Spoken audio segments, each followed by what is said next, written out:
Welcome to Platypus Scotsman. This is part 2 to Hypermatter Reactor build. I'm going to jump into more of the decorative parts of the build and cover some of those and the greeblies and so on and so forth. Anyway, if you want to see pictures of this, you can hop over to Instagram and check it out there at Platypus Scotsman.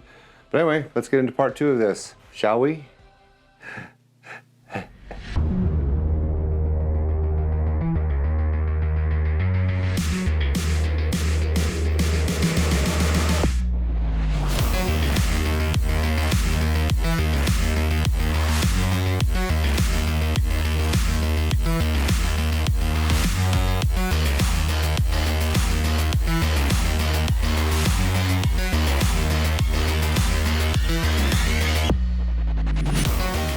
I've already put a couple engines on this one, and it's from a A10, and Academy is the model.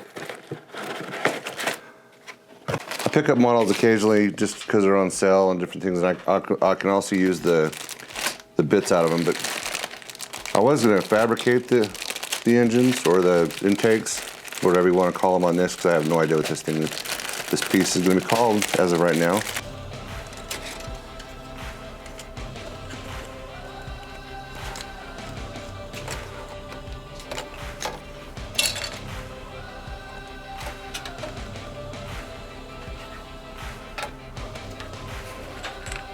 That's the pieces I want, and I'm just going to sand the remaining sprue off. On these pieces right here, I just want to score down the side right here, close to the edge or the seam. I did a test run just to make sure, but you can just, once you get that scored, you can snap it off. I can't remember what side gave me the stubborn. I think it was this side. So I just want to make sure that I get this down here, especially this is the part that I want to use on this one. I'm not going to use the whole piece on this. And now this is coming back to me. This was the side that I had a harder time with. So I'm going to have to make the cuts a little bit deeper.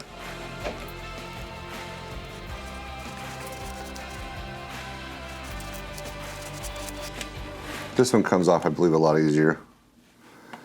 This is the actual piece or the side that I want to be careful with anyway, because this is the side that I'm going to use on the outside, the larger part.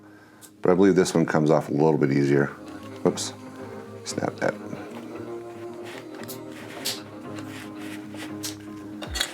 Well, man, the other piece was a lot easier. Maybe I'm just getting impatient on this one.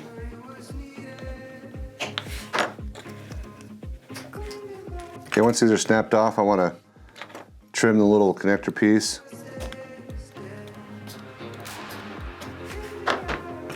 And then just want to sand this to make sure it's flush. Really isn't bad because that's the outside, so just have to sand off the remaining pieces of sprue. And this is going to be the underside, so it's going to be harder to see it. But just sand this down smooth, or as smooth as you can get it. Now what I want to do is I want to cut some of this cowling off right here. I don't know if that's what it's actually called, but that's what I'm calling it. Now I'm just getting my weld on number 3 and putting some liquid in here. Getting this and going like so.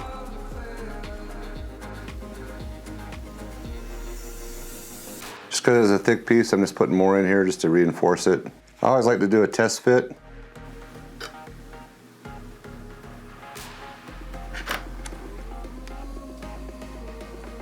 That's the bottom, and it broke off on this one, but it's not really going to be visible unless someone decides to pick up the terrain piece and look underneath.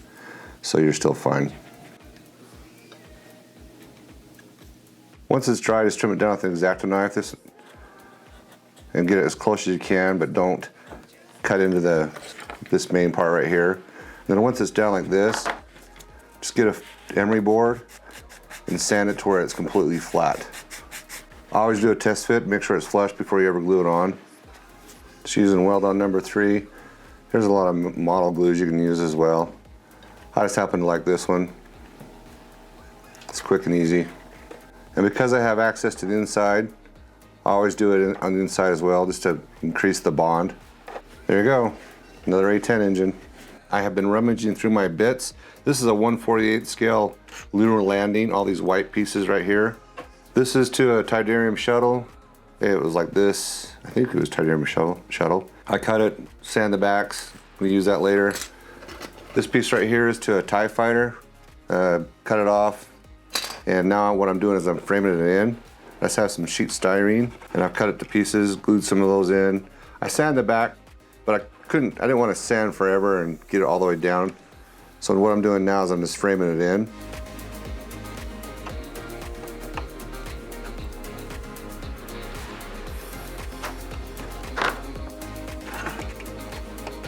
This is weld on number 3 and just gluing it down, and then once it's all dry, I'll just come back and sand it, or probably just trim it down with an X-Acto knife.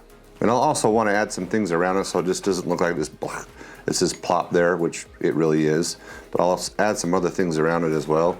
I want to have some paneling going on, so what I'm going to do is just put some really thin styrene down on this. This is to a Tridarium shell. I'm going to do the same on this side. So what I've done is I've cut a piece of styrene, it's really thin, and just going to kind of start slicing it up. So it's going to be like this. So I'm just going to take a piece off the bottom, just kind of get it straight. Just snap it. So I want to keep it where it's supposed to be. So I just want to bevel this side a little bit. And I want to bevel this side a little bit. The reason being is then when the joints go together, there'll be a slight separation, so that it'll show up when I paint it better, or when I paint it more. When I paint it, man. Anyway, it'll show up better when I paint it.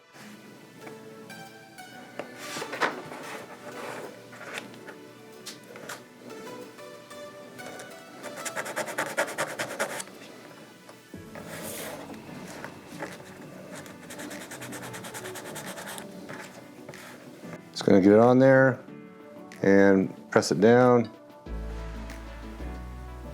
Hold that side so it's just in place.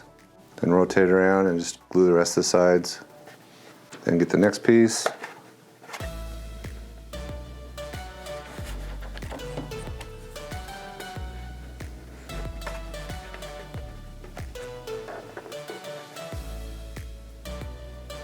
And just put the last piece in.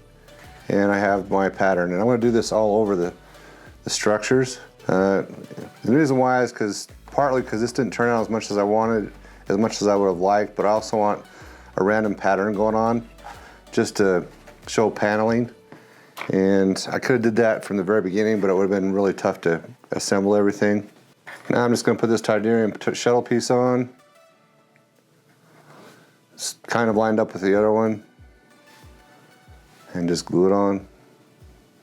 I want to have more components and different objects and things down the center of both of these pieces, but I don't want to have to work within this, so I'm making a piece that I can work on, then insert it into here. So I'm just making kind of a template. I want it to come down to the bottom of the 2 engines right there. I just kind of marked halfway because I want to have some rounded features in here, so I'm just kind of getting it where I want it, and then I'm going to work on this separately and then glue it in after I'm done.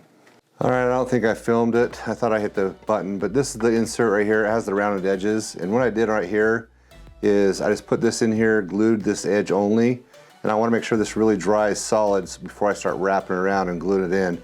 Otherwise that edge is gonna pop. I don't want that to happen, but I just made these rounded, kind of made a match, put supports in the inside, put braces here, sanded them down, and now I just gotta wait for this to dry and I can start wrapping that around. It's dry enough now, but I've already kind of tested it and bent it around. I'm short, so I'm just going to have to put a decorative piece in there, which is not a big deal. And so as I go to wrap it around, I'm just going to glue right here, and then on the other side as well. Make sure I keep constant pressure.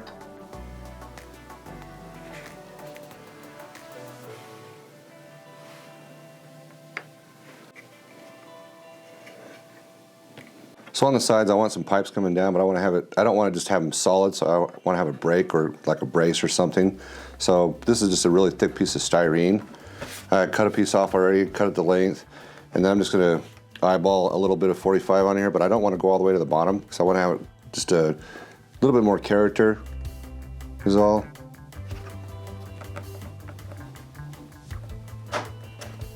Most of the time when I cut this, my blade goes off, so it doesn't cut a straight line, but that's okay. And And I don't care if they match exactly, just as long as the same fill is there.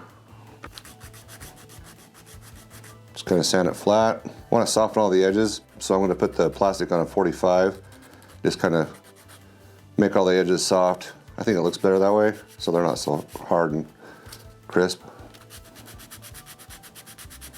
Now obviously I don't want to soften the bottom because I want that to be a flat edge butt up against there. Most of the time I don't measure, but because I want this side to match the other side, I'm going to measure this one, see how far I put it up. Yeah, it looks like it's 7/8. You can measure it so it's perfectly even, but I'm just going to eyeball it. Get some weld on and hold it there for a few seconds, well, long enough to make sure it bonds. And because it's thicker styrene, like I said before, I just put a little bit more on. Now, as you probably noticed, there's a lot more work that's been done on this. Like I said before, this is from a lunar landing 148 kit. That's the nose to the A10, and then these are just greeblies I've had. This is to a TIE fighter. Put a bunch of pipes down here, beveled some, or put some styrene paneling here. This is to the A10 where the engines were attached. It looked cool, so I sent it off. And since I had two of them, since I was using two A10s, I put them on there. And this is, these pieces down inside here, the tanks to the A10, just halved, not put together. And then just put some pipe work, some greeblies that I've had. These are actually inserts from my shelves that I put up on my walls, or my desks, not my desk, but my cabinets. Anyway, those are inserts from IKEA, and I kept them because they look cool. And I put the caps back on here, put some pipes for the ventilation system on this. These pieces right here are to the A10 where you have drop tanks or bombs or the JDAMs or whatever. I put little 45 supports on here so I can keep the angle what I want it to be when I put these pieces on. What I'm going to do now is this 45, the side that's going to go up and attach to the top. I want to make sure it goes all the way to the edge and just do a dry fit, make sure it is there. And it is. Center where I want it to be, it's lined up, it's touching the braces underneath, and that's what I'm going to glue first, is under here. I tried the other way, I tried up here and it didn't work because I couldn't see what was going on down here, and I wasn't flush with those supports like I wanted to be. So this is a better way to do it. I'm just primarily getting one side attached, let it dry sufficiently enough to where I can go to the other side.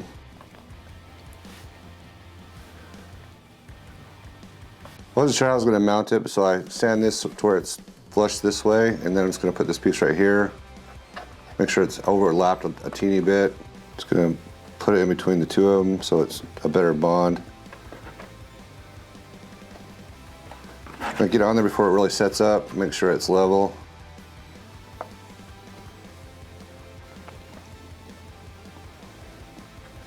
Went to go film and heard a bunch of knocking on the outside of my window, and there's a stinking woodpecker trying to put a hole in my house.